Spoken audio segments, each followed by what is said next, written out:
নদীর ধারে নাম না জানা অচেনা এক গাছে মিষ্টি মধুর গন্ধ ভরা থোকা থোকা ফুল সাজে। বাকলির গায়ে নেশায় মত্ত পিঁপড়ের অনুরাগে বাদামি প্রেমের ছবি আঁকা পিঁপড়ে শাড়ির দাগে। নদীর ওপারে পুরানো এক মস্ত তেঁতুল গাছ, ঝড়ার বেলায় ডালে ডালে তার হলুদ পাতার নিচে, হলুদ সবুজ পাতার মাঝেই বাদামি কিছু পাতা, পাকা তেঁতুলের গায়ে লেখা বাদামি প্রেমের কথা।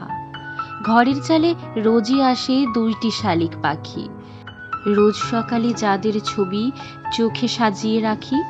দুপুর বিকাল সারাক্ষণে সুপারি গাছের পাতায় অচেনা সুরে বাদামি প্রেমের চেনা সে গান গায়।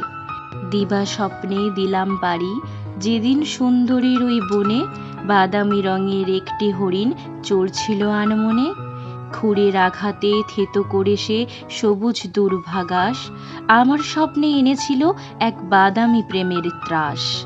নদীর পাশে কোমর পাড়ার কলসি কাঁখে নিয়ে কে যে কন্যা তার পা দুখানি নদীর জলে ধুয়ে, কলসিখানি বোঝাই করে নিয়ে আসে সে জল, কাঁসার থালা পোড়া মাটির বাদামি কোলাহল।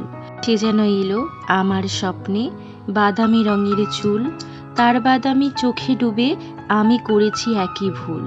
বাদামি নেশা ছাড়তে না চায় আমার বাহুদয়, হেরে গিয়েই দেখতে সে চায় বাদামি প্রেমের জয়।